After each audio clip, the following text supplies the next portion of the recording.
petit bike check. Ça fait un moment maintenant que je roule sur le Crookers Guilty et je pense que ça peut être intéressant pour vous de faire un petit bike check voilà, pour voir les différents composants que j'utilise, mes différents réglages et du coup voilà, donc du coup c'est parti. Donc pour cette année 2021, je vais rouler sur le cadre Crookers Guilty avec sa fourche Guilty.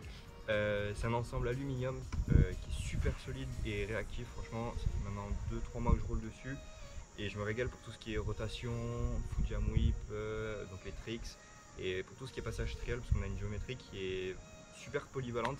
Le bike est pas trop court, il fait 1000 d'empattement avec un boîtier de pédalier qui est à plus 25, du coup pour tout ce qui est move trial sur l'arrière, tout ça c'est super pratique. On a un pivot conique qui accroît la rigidité de la fourche et du cadre, donc ça c'est pareil, c'est un must-have en straight trial. Et du coup ce bike il en est équipé, donc franchement c'est que du plus. On a un bike comme je disais tout à l'heure qui est super solide. En termes de direction, on est sur une potence de 80 mm par 40 degrés. Du coup c'est super pratique pour tous ceux qui font de bar spin, même tail whip, ça permet d'avoir un poste de pilotage un peu plus réactif. En ce qui concerne le guidon, on est sur un cintre wow. Franchement je kiffe le cintre parce que on voit les parties oversize et je trouve que ça matche bien avec la forme du tube du cadre qui est un peu fuselé, tout ça. Je suis vraiment fan de la forme du cadre. Du coup, en termes de transmission, on est sur un pédalier WOW AS30. Du coup, c'est la référence de chez Crookers. On a un pédalier qui est très solide et en même temps très léger, ce qui permet d'avoir un bon gain de poids d'ailleurs sur le total du bike. Je vous dirai à la fin de la vidéo d'ailleurs combien le bike fait en tout. Sur ce pédalier, on est monté sur un plateau de 18 dents à l'avant et un pignon de 13 dents à l'arrière, ce qui donne à peu près le même ratio du 22-16. Donc c'est top pour ce qui est gap à la pédale et en même temps en prise d'élan, il n'y a pas trop de résistance pour le gap à la pédale et assez pour prendre un bon élan pour faire des gros gaps par exemple.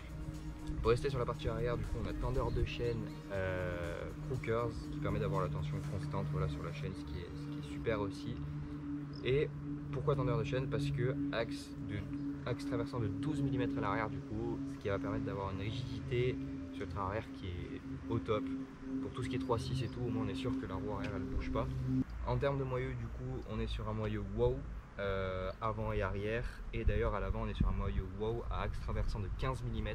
Donc pareil, ça nous accroît la rigidité du train avant, donc c'est parfait, c'est pour la même cause que l'arrière, c'est-à-dire qu'on va avoir l'avant qui va être fixé, vraiment aucune chance que ça bouge avec tout ce qui est rota, tout ça, donc c'est parfait.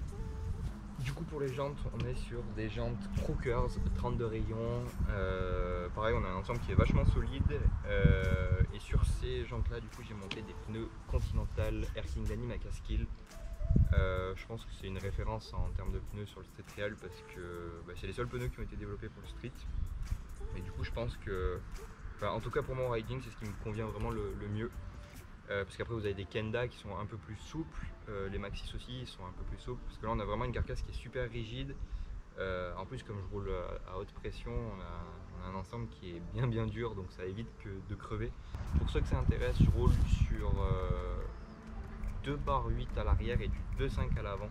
Du coup sur les pédales, on est sur des pédales Crank Brothers Temp 7 larges. Pourquoi les larges? Parce que j'aime bien avoir une bonne grosse plateforme pour être sûr de poser mon pied dessus quand je viens récepter des foot jam whip ou des can-can, tout ça. Du coup ça permet vraiment d'avoir une petite marge d'erreur, donc c'est cool, c'est parfait si on veut pas manquer ces pédales. Du coup il nous reste les freins, je suis sur les Hop Tech 3 Trial Zone. Donc moi j'ai choisi les Hop parce que j'aime bien avoir de la progressivité et avoir pas mal de réglages, parce qu'en soi les Hop on a 2 molettes de réglage, donc ça permet vraiment de choisir en gros l'éloignement du levier et en même temps la puissance de freinage, donc je trouve ça vraiment cool. Il faut savoir que ce bike il est vendu en 3 déclinaisons différentes. On a Magura MT7 HC3, on a Brakeless et donc ça peut être intéressant pour les gens qui ne veulent pas forcément mettre du Hop ou du Magura ou même rouler full Brakeless. Et on a la version Optech 3 Trial Zone.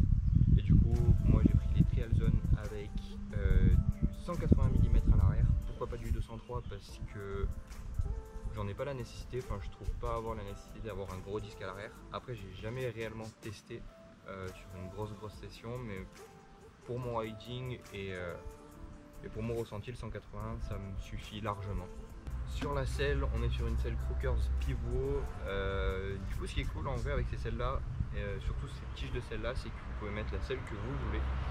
Si vous voulez une selle un peu typée BMX, comme il a fait Clément sur son montage, vous pouvez, parce que vous avez du coup à ce niveau-là la petite encoche pour dévisser la selle et mettre la tête que vous voulez, enfin la selle que vous voulez. Donc c'est top si vous voulez un peu pimper votre bike.